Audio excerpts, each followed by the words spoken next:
ఆంధ్రప్రదేశ్ రాష్ట్రంలో వైఎస్ఆర్సిపి ఎమ్మెల్యేలు, లోక్సభ సభ్యులు, నాయకులు పరంపరగా రాజీనామా చేసి బయటికి వెళ్ళిపోతున్నారు. పిలిచినా కూడా వచ్చే పరిస్థితుల్లో లేదు. కొంతమందికి కాలజ్ఞానం, బ్రహ్మంగారి కాలజ్ఞానం లాగా కొంతమంది వైఎస్ఆర్సిపి నాయకులకు అర్థమైపోయింది. మళ్ళీ జగన్మోహన్ రెడ్డి రెండవసారి అధికారంలోకి రాడు, అక్కడ జనసేన, తెలుగుదేశం పార్టీ, బీజేపీ కూటమి విజయం సాధించబోతూ ఉంది. ఇంకోటి ఏంటంటే, అనుభవజ్ఞులు సునాయాసంగా సులభంగా ముందే పసిగట్టేస్తారు. ఆంధ్రప్రదేశ్ రాష్ట్రంలో కాపు సామాజిక వర్గం ఏ రాజకీయ పార్టీకి మద్దతు ఇస్తే ఆ రాజకీయ పార్టీ అధికారంలోకి వస్తుందనేది అక్షర సత్యం. ఆనాడు ఎన్టీ రామారావు, అన్న ఎన్టీ రామారావు 83లో పార్టీ పెట్టినప్పుడు కూడా కాపు సామాజిక వర్గం వెన్నంటి ఉండి తెలుగుదేశం పార్టీ విజయానికి దోహదపడింది. అలాగే తెలుగుదేశం పార్టీ అంటేనే బీసీల పార్టీ. బీసీల యొక్క ఆత్మాభిమానాన్ని తట్టి లేపి రాజకీయంగా వాళ్ళని చైతన్యపరిచి, వాళ్ళకి పదవులు ఇచ్చి, వాళ్ళకి రిజర్వేషన్లు ఇచ్చి, మంత్రి పదవులు ఇచ్చి, ఎమ్మెల్యేలుగా ఇచ్చి, ఆ విధంగా ఆనాటి వరకు బీసీలు నిశ్చేష్టులుగా ఉన్న బీసీలను క్రియాశీలక రాజకీయాల్లో ప్రవేశపెట్టిందే తెలుగుదేశం పార్టీ. 1983-85లో కాపు సామాజిక వర్గం తెలుగుదేశం పార్టీని మద్దతు ఇచ్చింది, అధికారంలోకి వచ్చింది. 89 వచ్చేసరికి కాపు సామాజిక వర్గం తెలుగుదేశం పార్టీని వ్యతిరేకించింది, కాంగ్రెస్ పార్టీని ఆదరించింది. ఆ విధంగా 89లో ఉమ్మడి ఆంధ్రప్రదేశ్లో కాంగ్రెస్ పార్టీ అధికారంలోకి వచ్చింది.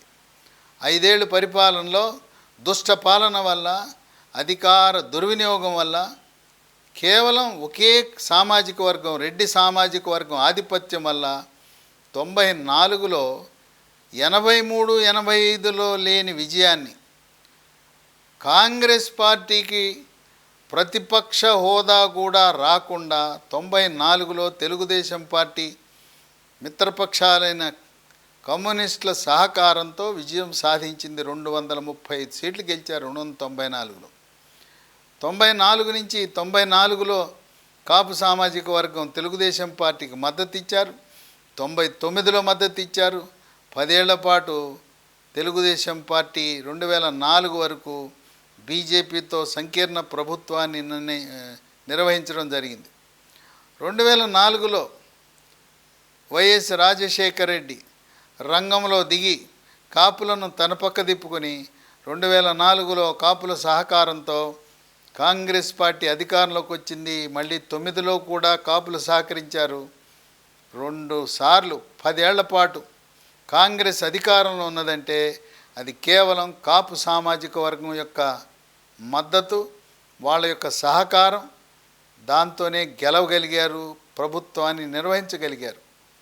2014లో కూడా రాష్ట్ర విభజన తరువాత కాంగ్రెస్ పార్టీ భూస్థాపితమైన తరుణంలో పవర్ స్టార్ పవన్ కళ్యాణ్ అప్పుడే కొత్తగా పార్టీని ఏర్పాటు చేయటం, ఆయన ఇంకా పార్టీ నిర్మాణం పూర్తి కాని సమయంలో జనసేన, తెలుగుదేశం పార్టీ, బీజేపీ కలిసి పోటీ చేయటం వల్ల జనసేన పార్టీని, పవర్ స్టార్ పవన్ కళ్యాణ్ను చూసి ఆంధ్రప్రదేశ్ రాష్ట్రంలో ఉండే 13 జిల్లాల్లో అక్కడుండే కాపు, బలిజ, తెలగ, ఒంటరి, తూర్పు కాపు, మున్నూరు కాపు ఆ సామాజిక వర్గాలన్నీ కూడా జనసేన వల్ల తెలుగుదేశం పార్టీకి మద్దతు ఇవ్వటం వల్ల చంద్రబాబు నాయుడు తెలుగుదేశం పార్టీ అధికారంలోకి వచ్చింది. తెలుగుదేశం పార్టీ జనసేనను, బీజేపీని వదులుకోవటం వల్ల 2014 నుంచి 2019 వరకు జరిగిన పరిణామాల వల్ల 2019 నాటికి కాపు సామాజిక వర్గం తెలుగుదేశం పార్టీకి దూరమై జనసేన పార్టీ తరపున పోటీ చేయటం వల్ల కాపుల ఓట్లు చీలిపోయి తెలుగుదేశం పార్టీ ఓటమి దిశగా పయనించింది. 2019లో తెలుగుదేశం పార్టీ, జనసేన, బీజేపీ 3 కలిసి పోటీ చేసి ఉన్నట్లయితే కాపు సామాజిక వర్గం తెలుగుదేశం పార్టీని, చంద్రబాబు నాయుడిని, కూటమిని ఆశీర్వదించున్నట్లయితే జగన్మోహన్ రెడ్డి ముఖ్యమంత్రి అయ్యేవాడు కాదు. మితిమీరిన ఆత్మవిశ్వాసంతో తెలుగుదేశం పార్టీ నాయకులు చంద్రబాబు నాయుడు మేము ఒంటరిగా గెలవగలమని ఒక మితిమీరిన ఆత్మవిశ్వాసం, ఓవర్ కాన్ఫిడెన్స్తో వెళ్ళి నష్టపోవడం జరిగింది. ఎప్పుడు గెలిచినా గత చరిత్ర చూస్తే తెలుగుదేశం పార్టీ పొత్తు పెట్టుకున్నప్పుడల్లా గెలిచింది, ఒంటరిగా పోటీ చేసినప్పుడు ఓడింది. కనుక గతాన్ని గుర్తు చేసుకుని పొత్తులోనే వెళ్తే తెలుగుదేశం పార్టీకి తిరుగులేదు. ఇప్పుడు జనసేన పార్టీతో పొత్తు, కాపుల మద్దతు, రాయలసీమలో బలిజల మద్దతు, తెలుగుదేశం పార్టీ విజయం సాధించే దిశలో జనసేన పార్టీ, భారతీయ జనతా పార్టీలు కూడా సహకరించబోతున్నాయి. ఇది తెలిసిన వైఎస్ఆర్సీపీ ఎమ్మెల్యేలు అలాగే ఎంపీలు ఇది గెలిచే పార్టీ కాదు, ఓడిపోతుంది, పార్టీ ఓడిపోతుంది, జగన్మోహన్ రెడ్డి మళ్ళీ ముఖ్యమంత్రి కాడనే ఆలోచనతో ఒక్కొక్కరుగా జారుకుంటున్నారు. ఇప్పటికే 5 లోక్సభ సభ్యులు వైఎస్ఆర్సీపీ పార్టీని వీడి 4 తెలుగుదేశం పార్టీలో చేరారు. మరొకరు కూడా ఎదురు చూస్తున్నారు. వీళ్ళు ఎవరంటే మచిలీపట్నం లోక్సభ సభ్యుడు వల్లభనేని బాలశౌరి, నరసరావుపేట నియోజకవర్గ లోక్సభ సభ్యుడు లావు శ్రీకృష్ణదేవరాయలు, ఒంగోలు మాగుంట శ్రీనివాసులు రెడ్డి, అలాగే కర్నూలు లోక్సభ సభ్యుడు యూరాలజిస్ట్, మూత్రపిండాల శస్త్రచికిత్సా నిపుణుడు, బీసీ సామాజిక వర్గానికి చెందిన వ్యక్తి డాక్టర్ సంజీవ్ కుమార్. ఇలా ఒక్కొక్కరుగా లోక్సభ సభ్యత్వాన్ని రాజీనామా చేయటం, పార్టీలు మారి తెలుగుదేశం జనసేన దిశగా అడుగులు వేయటం, ఈ విధంగా రోజుకి ఎన్నికలు సమీపిస్తున్న తరుణంలో లోక్సభ సభ్యులే కాదు, ఇప్పటికీ జగన్మోహన్ రెడ్డి 32 మంది ఎమ్మెల్యేలు మీరు పనికిరారు, మీరు ఓడిపోతారు, గెలవరు, అందుకే మిమ్మల్ని నేను మళ్ళీ సీట్ ఇవ్వటం లేదని చెప్పారు. వాళ్ళు కూడా ఒక్కొక్కరుగా అవకాశాన్ని బట్టి తెలుగుదేశం, జనసేన, ఇతర పార్టీల వైపు చూస్తున్నారు. కొంతమంది షర్మిల పిసిసి అధ్యక్షురాలైన తర్వాత కాంగ్రెస్ పార్టీలో చేరాలనే సంకల్పంతో ఉన్నారు. ఇటువంటి తరుణంలో ఉమ్మడి కృష్ణా జిల్లాలో ఆసక్తికరమైన పరిణామాలు. అక్కడ మచిలీపట్నం ఎంపీ వల్లభనేని బాలశౌరి వైఎస్ఆర్సీపీని వీడి జనసేన పార్టీ తరపున అదే సీట్లో పోటీ. తర్వాత పెనమలూరు నియోజకవర్గంలో పోటీ చేసి గెలిచిన కొలుసు పార్థసారథి, ఆయన్ని మంత్రి పదవి ఇవ్వకుండా అవమానపరిచి ఆయన కంటే జూనియర్లు, సబ్ జూనియర్లైన నాయకులను అందలం ఎక్కించి వాళ్లకు మంత్రి పదవులు ఇచ్చి ఆ విధంగా అవమానపరచడం వల్ల ఆయన ఆత్మాభిమానం దెబ్బతిని ఆ ఉమ్మడి కృష్ణా జిల్లాలో ఉండే ఈ యాదవ సామాజిక వర్గం దాదాపు 4 లక్షల మంది పైగా ఉంటారు. వాళ్ళందరూ కూడా ఇప్పుడు తెలుగుదేశం జనసేన కూటమి వైపుగా చూస్తున్నారు. ఇదిలా ఉంటే మైలవరం, ఇక్కడ మైలవరంలో ఇబ్రహీంపట్నంలో జన్మించాడు జోగి రమేష్.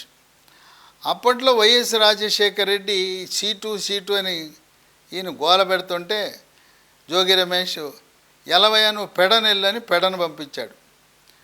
పెడన్లో కొద్ది ఓట్లతో సావు తప్పి కన్నులొట్టపోయిందని సంధానం 2009లో గెలిచాడు. అక్కడ గెలిచానని చెప్పి 2014లో జోగి రమేష్ మైలవరం వచ్చాడు.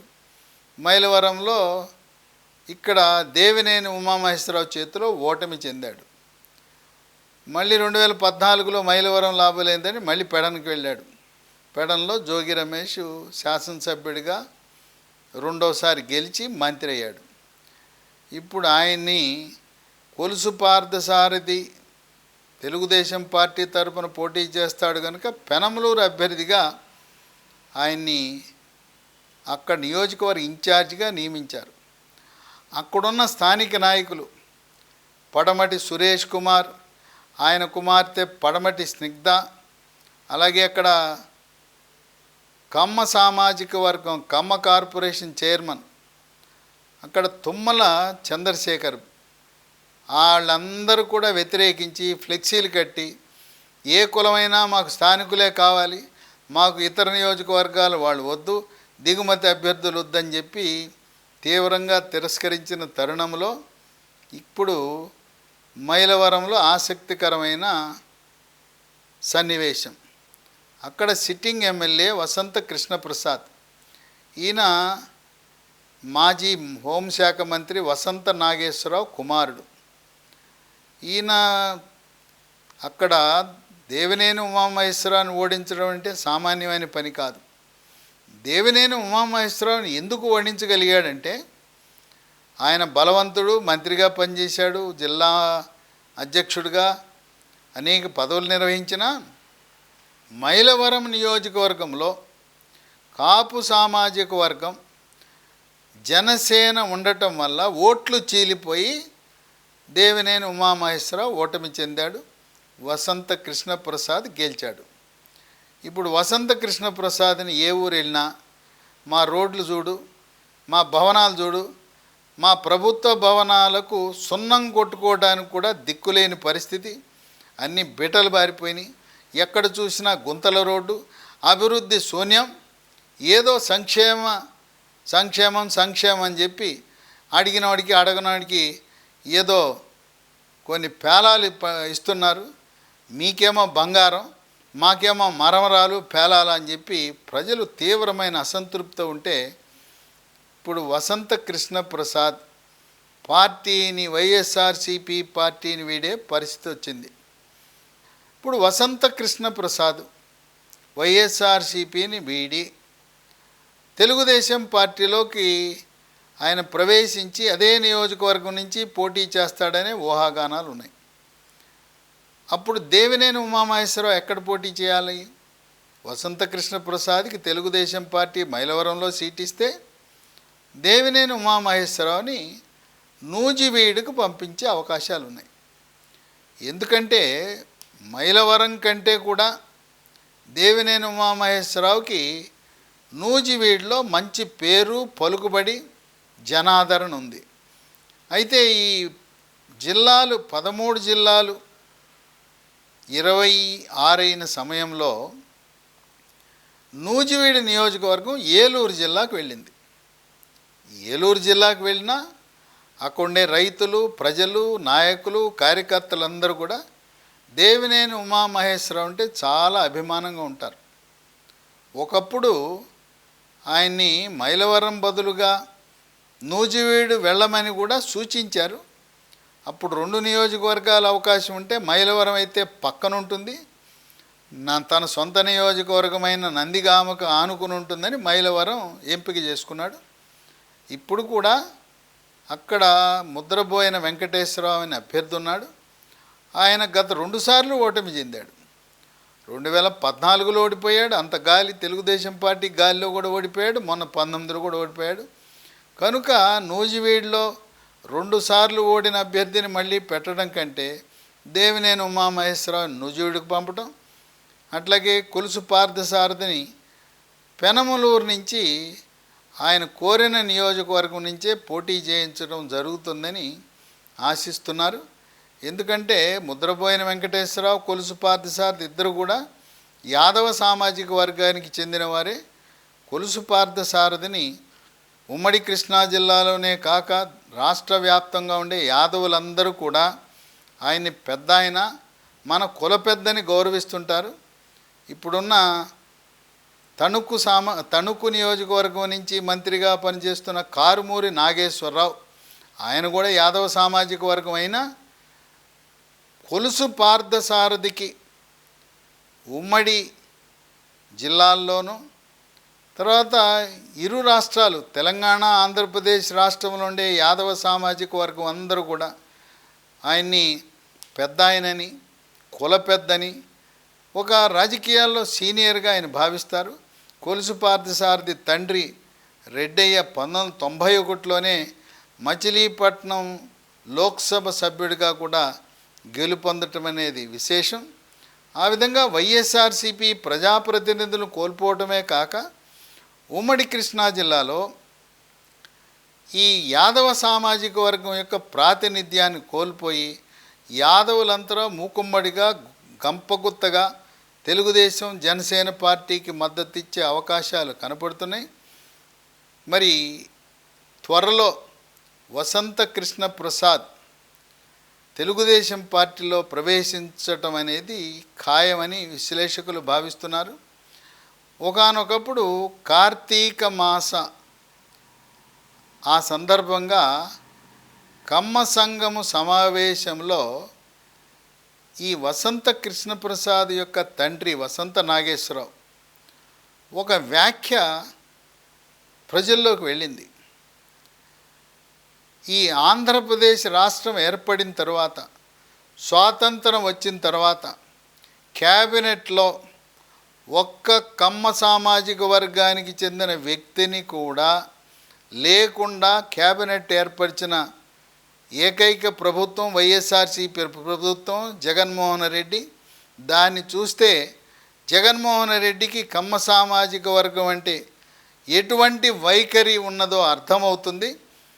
కమ్మవారిని ఒక ఆకుతో విలువ లేకుండా చేశాడు అనే వ్యాఖ్యలు అది జనంలోకి వెళ్ళటం, ఒక సామాజిక వర్గాన్ని లక్ష్యంగా టార్గెట్ చేసుకోవటం అనేది ఈ రోజున వైఎస్ఆర్సీపీ పార్టీ దానికి తగిన మూల్యము 2024లో జరగబోయే ఎన్నికల్లో అది చాలా ఖరీదైన మూల్యం చెల్లించుకోవాల్సిన అవసరం ఉంటుందని, కులాలను టార్గెట్ చేయటం ద్వారా పార్టీని బలహీనపరుచుకున్నాడని విశ్లేషకులు భావిస్తున్నారు.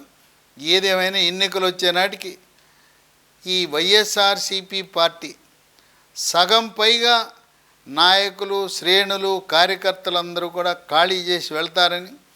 ఎందుకంటే బెల్లం ఉన్న చోట ఈగలు మూగుతాయి. మరి గెలిచే దిశగా ఉన్న పార్టీల్లోనే ప్రజలు, నాయకులు అందరూ కూడా చేరి వాళ్ళు దాంట్లో ప్రజలకు సేవ చేయాలని ఉంటారు. వసంత కృష్ణ ప్రసాద్ మైలవరం శాసనసభ్యుడు పార్టీని వీడి తెలుగుదేశం పార్టీలో చేరటం అనేది వైఎస్ఆర్సీపీ పార్టీ నాయకులు, శ్రేణులు, కార్యకర్తలు జీర్ణించుకోలేని పరిస్థితి. అంత విధేయుడైన వసంత కృష్ణప్రసాదే పార్టీని వీడి వెళ్తుంటే ఇంకా అసలు ఈ పార్టీలో ఎవరుంటారని గ్రామాల్లో, పట్టణాల్లో చర్చించుకోవటం విశేషం.